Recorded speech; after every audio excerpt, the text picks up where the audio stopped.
Neumología Peruana, Centro de Enfermedades Respiratorias. ¿Quieres empezar ya con tu presentación? Y como no, Dale, adelante. lo que sí no tengo la posibilidad de compartir pantalla, si me autorizan, porque no está en el link.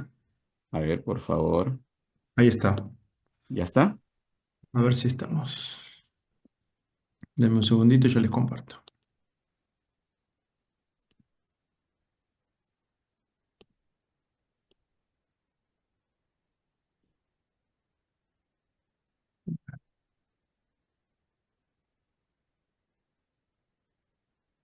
Ahí se ve bien. Segundo. Ahora sí. Y todavía hay que... Ahora sí, Ahora totalmente. sí. Sí, Bueno, adelante. bueno, muchas gracias por la invitación.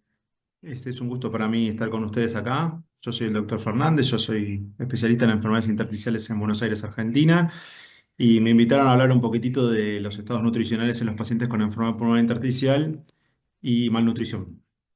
Entonces, en enfermedades intersticiales, ¿por qué es tan importante la nutrición? Y para los que hacemos neumología y trabajamos en equipo, vamos a aclarar algunos conceptos. El primer concepto de, digamos, de malnutrición, sobre todo en enfermedad intersticial, habla de la condición resultante de una ingesta inadecuada. Eso nos trae trastornos en la composición corporal y la masa celular. Y eso nos trae disminución física y cognitiva que se agrega a las patologías que nosotros tenemos en nuestros pacientes y agrega un resultado clínico desfavorable como pronóstico, y en particular en las enfermedades respiratorias crónicas, y más aún en las enfermedades pulmonares intersticiales, es secundaria a procesos inflamatorios, y eso se conoce como malnutrición asociada a enfermedad. Esto es para tener algunos datos generales de la gente, para reconocer y prevenir la malnutrición en general. 40% de los pacientes que se encuentran bien nutridos y 70% de aquellos que ya tienen algún tipo de malnutrición van a desarrollar malnutrición o empeorarán su malnutrición durante cualquier curso de internación de su enfermedad respiratoria. Por eso es tan importante que los pacientes cuando ingresan no los vea solamente un profesional, sino los vea un equipo de profesionales de la salud. Esta es la Sociedad Europea de Nutrición Enteral y Parenteral, que nos habla de qué tenemos que conocer de los pacientes, ¿sí? Sobre los riesgos nutricionales y las caquexias. Riesgo nutricional es aquel paciente que tiene una pérdida de peso entre el 10 y el 15%, que cuando tiene malnutrición eso se asocia a una deficiencia energética de proteínas y micronutrientes, y esto como consecuencia tiene un aumento de la morbimortalidad. Tenemos un estado que se llama precaquexia, que es cuando uno tiene una pérdida del peso corporal menor al 5%, que se asocia a enfermedad o inflamación. Y cuando tenemos caquexia, eso ya es la malnutrición crónica producida por la enfermedad y tiene inflamación. Este concepto en pulmón se conoce como síndrome de caquexia pulmonar, sobre todo en enfermedades intersticiales, y hay una rápida reducción del estado funcional de los pacientes. Es un predictor independiente de mortalidad en los pacientes que tienen este comportamiento que se llaman fibrosis pulmonar progresiva. ¿Qué quiere decir esto?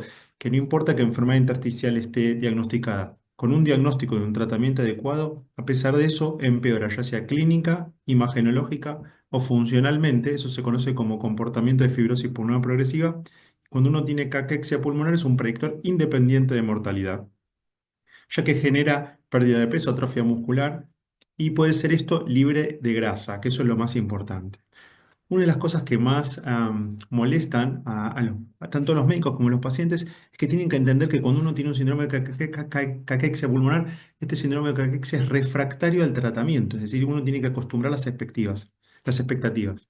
No sé si habrán visto en su consulta habitual, cuando un paciente les consulta a ustedes porque perdió 10, 12, 15 kilos, digamos, esos pacientes ya no lo recuperan y es altamente probable que lo sigan perdiendo. Es algo que les genera mucha preocupación, pero al mismo tiempo mucha frustración, porque como yo les explicaba, es refractaria al tratamiento. Hay distintos métodos validados para hacer screening de malnutrición, ya sea tamizaje en pacientes domiciliarios, el método del NRS 2002 para los pacientes hospitalizados y distintos cuestionarios que tienen que ver con las pérdidas de peso voluntarias o involuntarias, pero lo más importante es que para hacer un correcto screening de malnutrición tiene que tener al menos tres criterios: el índice de masa corporal actual, cuál es la pérdida de peso reciente e involuntaria, e información sobre la ingesta reciente de alimentos. Para los que hacemos enfermedades huérfanas que requieren mucho tiempo, sobre todo hay otros factores, esto no lo podemos hacer solos en la consulta, por eso es importante trabajar en equipo con algún nutricionista o nutriólogo, como le digan en Latinoamérica, que los ayude y los complemente. ¿Por qué es importante? Porque este equipo de nutricionistas o médicos nutricionistas que le van a ayudar van a incluir una revisión objetiva, una valoración nutricional objetiva, que eso incluye revisión de las historias clínicas de los pacientes, una entrevista con una historia nutricional y alimentaria. Hay que medirlos y valorarlos según datos antropométricos, de ser posible con el método ISAC, determinar qué tipo de composición corporal tienen y una evaluación bioquímica y funcional. Entonces imagínense que uno está en el consultorio, viene un paciente con fibrosis pulmonar idiopática y no dispone de todo el tiempo para hacer esta valoración nutricional. Por eso les comentaba de trabajar en equipo. Es importante esto porque debe adaptarse a los recursos disponibles que ustedes tengan en su centro. ¿Por qué es importante? Porque uno puede medir exactamente lo mismo y pesar exactamente lo mismo y tener índices de masas corporales similares y tener contexturas y físicos completamente diferentes. Hay un criterio muy utilizado que es la Iniciativa Global sobre la Desnutrición, que tiene que cumplir dos criterios. Un criterio se llama fenotípico, que yo les comentaba, antropométrico, medidas antropométricas, y un criterio etiológico. Dentro de los criterios fenotípicos o antropométricos, uno puede decir que tiene desnutrición cuando es leve a moderada, cuando tiene una pérdida de peso de un 5% o más en los últimos 6 meses, y es severo cuando eso ocurre más del 10% más allá de los 6 meses. Pero lo más interesante es que el criterio etiológico para la desnutrición es diferente según tratemos qué cosa. Por ejemplo, podemos nosotros tener una reducción en ingesta de asimilación de los nutrientes por algún tipo de trauma agudo, por ejemplo, un cuadro infeccioso, un politrauma o quemaduras. Reducción en la ingesta de características crónicas, que acá es donde ingresan nuestras enfermedades respiratorias, o directamente afectación de patología gastrointestinal como trastornos malabsortivos, etc. Pero es muy importante que tienen que estar los dos criterios, el fenotípico y el etiológico, sumados para decir que uno tiene desnutrición. ¿Por qué es importante esto? Porque en enfermedades intersticiales son marcadores de mortalidad. Normalmente, para los que hacemos enfermedades pulmonares intersticiales, el estudio de función respiratoria, la espirometría y en particular la capacidad vital forzada y la difusión de monóxido de carbono son los predictores, eh, digamos, más duros, más importantes de mortalidad, pero hay otros predictores secundarios que muchas personas no le dan tanta importancia, y uno de ellos es el estado nutricional. Este es por ejemplo, un trabajo japonés, que como siempre los japoneses van a a la vanguardia en enfermedades intersticiales, donde delimitaba que en los pacientes que tenían fibrosis pulmonar idiopática, una pérdida del peso corporal más del 6% puede predecir mayor mortalidad, en particular en el subgrupo de pacientes que no tienen esa declinación funcional en la capacidad vital forzada, y lo convierte en un factor de riesgo independiente de mortalidad. Por eso pero no tiene que ver con el peso absoluto, sino con el porcentaje de pérdida de peso corporal, que eso es lo más importante por lo cual tienen que trabajar en equipo. ¿Qué sabemos del índice de masa corporal y la pérdida de peso? Sabemos que ambos son marcadores confiables para predecir mortalidad. Entonces, eso lo que nos permitiría es, cuando uno diagnostica esta enfermedad, inmediatamente trabajar con un equipo de trabajo para evitar que esto ocurra más adelante, que ya como les había contado, el síndrome de caquexia pulmonar, una vez que ocurre, es refractario. Entonces, fíjense, este es un trabajo muy interesante publicado en el Journal Europeo, que nos habla de la pérdida de peso como predictor de mortalidad según distintas enfermedades intersticiales. La línea roja es fibrosis pulmonar idiopática, la línea verde es neumonitis por hipersensibilidad, la línea azul es enfermedades de tejido conectivo asociada a enfermedad intersticial, y la línea gris es enfermedades indiferenciadas. Y si se fijan, la barra roja establece el porcentaje de gente que fallece cuando pierde, por ejemplo, 0,5% de su peso, de su índice de masa corporal, 5 a 10 o más de 10. Fíjense cómo disminuye la sobrevida e se incrementa la mortalidad en este subgrupo de pacientes. Este es un trabajo muy interesante de qué tipo de nutrición tenían aquellos pacientes en el momento que eran diagnosticados de fibrosis pulmonar idiopática y un pronóstico de mortalidad. Y si se fijan, al momento del diagnóstico, el 26% de los pacientes con fibrosis pulmonar idiopática tenían malnutrición al inicio. Y no solamente eso, aquellos que tenían esta malnutrición eran más propensos de estar hospitalizados y tenían mayor riesgo independiente de fallecer por esta enfermedad. Y esto es súper importante porque la gente no le brinda, sobre todo los que hacemos medicina respiratoria y en particular intersticio, digamos, solamente lo detectamos esto cuando es en fases avanzadas. Por eso la importancia de la derivación precoz. Y es más, si vamos a fibrosis pulmonar progresiva, ¿no? Fibrosis pulmonar idiopática, este es un estudio que salió del ensayo clínico INVIL, que es el ensayo clínico de uso de nintedanib para fibrosis pulmonar progresiva, y lo que estableció fue, dividió a los pacientes según índice de masa corporal, ¿sí? Y eso fueron casi 600 pacientes con este comportamiento y se randomizaron hacia los que recibían el antifibrótico de aquellos que no lo recibían y lo agruparon por índices masas corporales. Y a ellos les midieron cuánto caía su capacidad vital. Y los peores outcomes se observaron en los pacientes que tenían el índice de masa corporal más bajo o aquellos que perdían peso, tal es así que pudieron establecer que cada 4 kilogramos perdidos aumenta 1,4 veces el riesgo de mortalidad o de muerte en pacientes con fibrosis pulmonar progresiva, similares a los resultados que encontramos en fibrosis pulmonar idiopática. El otro concepto importante, y creo que después va a haber una charla posterior, es el concepto de la sarcopenia. La gente piensa que la sarcopenia básicamente, digamos, es la pérdida de masa muscular. Si bien es ciertamente una parte cierta, lo más importante acá es que hay una pérdida de la fuerza muscular aparte, del rendimiento físico, y eso se asocia a pobre calidad de vida. Y esto es súper importante porque nosotros la detectamos, cuando la detectamos también la detectamos tardíamente. Hay distintos tipos de sarcopenia. Hay una sarcopenia primaria que le ocurre a todos los individuos en la medida que envejecemos, que se llama sarcopenia primaria, que está relacionada con la edad. Tenemos una segunda sarcopenia, que es lo que llamamos secundaria, que esta sí es la que está asociada a falta de actividad o de acondicionamiento físico o a enfermedad o trastornos nutricionales, que es la que nos importa. Y hay una sarcopenia adicional que es asociada a la obesidad. ¿Por qué es importante esto? Esto es realmente bastante sencillo de detectar. Ustedes pueden, por ejemplo, estar en el consultorio esperando a su paciente y le dan este cuestionario. Es un cuestionario muy sencillo que se conoce como SARC-F. Y lo que le pregunta es básicamente en el consultorio, mientras espera a ser atendido, si tiene trastornos en la fuerza, sobre todo para levantar o llevar bolsas hasta casi 5 kilos, si necesita asistencia para caminar, si tiene algún grado de dificultad para levantarse de la silla o dificultad para subir a las escaleras y sobre todo si se ha caído alguna vez en el año. Cuando ustedes suman estos puntos y estos puntos tienen más de 4 puntos, ya se define directamente como un paciente con sarcopenia. La otra manera, que es la más importante, no es medir la masa muscular, sino medir la fuerza muscular o al mismo tiempo la debilidad muscular. Esto es algo que nosotros ya hacemos en el hospital, que básicamente a todos los pacientes tenemos un dinamómetro y nos permite medir la fuerza de prensión, que en inglés se conoce como hand grip, y esto nos permite establecer dinapemia, es decir, la disminución de la fuerza muscular, no de la masa muscular, sino de la fuerza muscular. Y eso es diagnóstico de sarcopenia. Y ese valor tiene que ser menos de 27 kilogramos para los varones y menos de 16 kilogramos esa fuerza para las mujeres. Se recomienda utilizar estos dinamómetros estandarizados, van a encontrar dinamómetros digitales y dinamómetros analógicos. Creo yo que con el advenimiento de la tecnología y estando casi en el año 2025, los dinamómetros digitales son la medida adecuada. ¿Por qué es importante, aparte de la malnutrición, la sarcopenia? Por ejemplo, este es un estudio, un metaanálisis de la prevalencia de la sarcopenia en pacientes con fibrosis pulmonar idiopática. Obviamente, la gente de Asia va a la cabeza y se encontraron 154 estudios, de los cuales 5 eran los más importantes, y la prevalencia de sarcopenia era 26%, es decir, uno que de cada 4 pacientes con enfermedad intersticial tiene sarcopenia.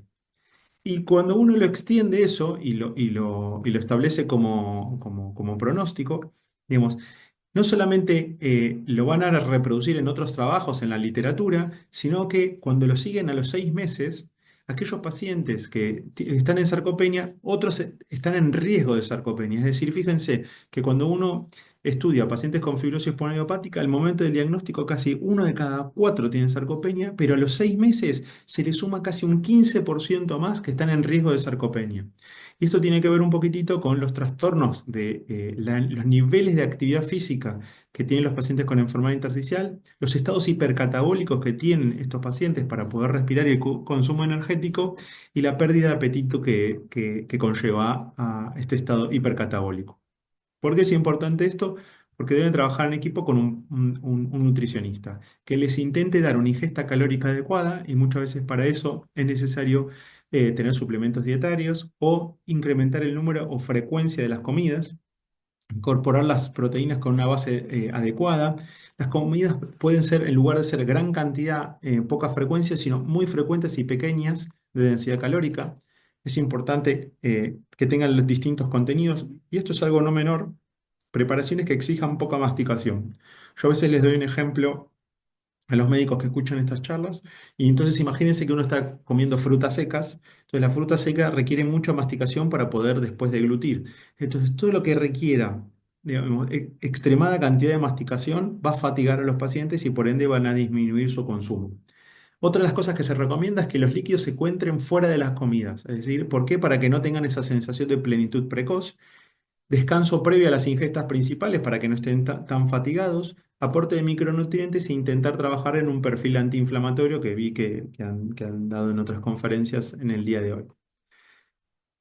Otra de las cosas más importantes es que uno no tiene que esperar que el plan nutricional haga todo, porque la nutrición por sí sola no es suficiente para prevenir la pérdida muscular, la atrofia, mejorar la función pulmonar. Entonces, uno tiene que acompañar esto, por ejemplo, con rehabilitación respiratoria, como un sistema de feedback positivo para el estímulo del apetito. Se debe acompañar de oxigenoterapia para evitar la fatiga. Debemos corregir comorbilidades, por ejemplo, síndromes anémicos, alteraciones renales, trastornos cardiológicos, arritmias y cualquier otra comorbilidad asociada y debe, sin lugar a dudas, sobre todo en los que tenemos enfermedades pulmonares de características autoinmunes que tienen biomarcadores inflamatorios elevados, debemos controlar la inflamación para que los pacientes se encuentren en mejor estado. Y una de las cosas que más nos preguntan sobre los pacientes con enfermedad intersticial y fibrosis pulmonar progresiva es, los pacientes consumen en líneas generales antifibrótico, el más conocido es el nintedanib, que es un inhibidor de tirosina quinasa, cuyo efecto adverso más frecuente es diarrea, que esto ocurre aproximadamente entre el 60 y el 70% de los ensayos clínicos, y esto ocurre principalmente en los primeros 3 meses de tratamiento. En líneas generales, lo más importante es cómo ayudamos a esto. Entonces, previo al inicio de la medicación, nosotros lo que intentamos hacer es que haga ya la consulta con la nutricionista. Por eso es tan importante derivarlos precozmente. Y ahí les dan pequeñas pautas, son folletos que le damos a nuestros pacientes, hacer comidas de pequeño volumen, elegir las preparaciones que no requieran demasiada masticación.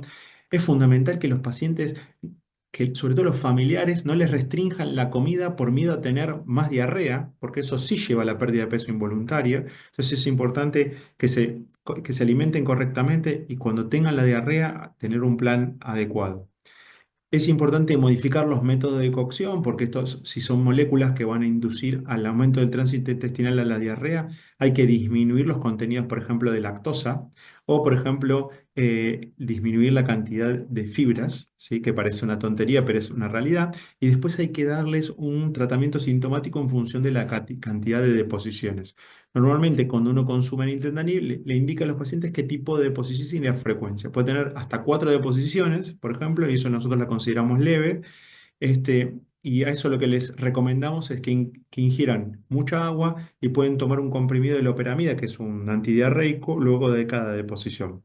Pero directamente cuando los pacientes ya tienen deposiciones moderadas o severas, es decir, 4 a 7 o más de 7, directamente o suspendemos la medicación o se disminuye la dosis, ¿sí? Y esto es importante reevaluarlo con el especialista, en particular con controles hepáticos.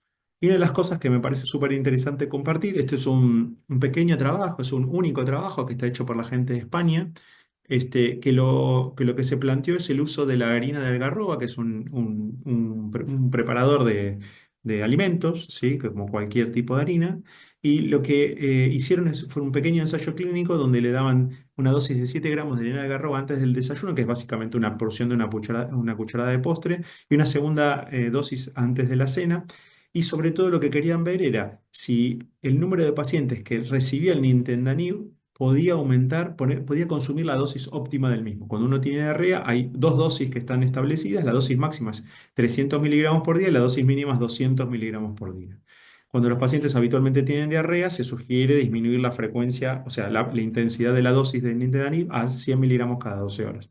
Y lo interesante de todo esto es que cuando comenzaron a utilizar la harina de algarroba, la cantidad de pacientes que lograron mejorar sus scores de diarrea fue muy importante. Y no solamente eso, que la gran mayoría pudo tener la dosis completa del nintedanib que estaba siendo restringida debido a su efecto adverso de la diarrea. Esto es súper importante porque esto hecho a 3 meses. Si bien es el único ensayo clínico, es uno de los métodos, diría, que pueden estar al alcance de cualquier persona en cualquier mercado como alternativas para los pacientes que no pueden controlar la medicación con la diarrea con la medicación que previamente les mencioné. Como conclusión final de nuestra pequeña charla, creo que lo más importante es la detección precoz. Lo peor que podemos hacer es derivar a nuestros pacientes cuando la malnutrición o la sarcopenia ya se encuentra instaurada, que nos va a ocurrir en un pequeño porcentaje de pacientes, sobre todo en aquellos que llegan de manera más tardía y más grave, pero hay que intentar enviarlos en tiempo y en forma para darle tiempo a que esto no sea refractario. Otra cosa muy interesante es monitorearlos permanentemente su estado nutricional. Si nosotros no lo podemos hacer como neumólogos en nuestro consultorio, trabajar en equipo, y por eso es tan importante el soporte nutricional oportuno. Lo peor que le pueden hacer a una nutricionista o un nutricionista es mandarle a su paciente cuando tiene caquexia pulmonar, porque básicamente les va a decir que no tiene mucho para hacer, y para eso es importante el trabajo interdisciplinario. Con esto espero que les haya sido útil y les agradezco mucho la invitación. Muchas gracias. Muchas gracias, Martín. Como siempre, unas presentaciones muy buenas, muy buenas. Gracias. Y de verdad te agradezco mucho porque tu experiencia, pues, o sea, es muy conocida aquí en el Perú. Eres ya amigo de Perú. Sí, como Pero hermanos. sí, espero visitarte pronto por allá de nuevo. He aprendido mucho en el Ferrer. Ya, muchas gracias en verdad. Neumología Peruana, Centro de Enfermedades Respiratorias.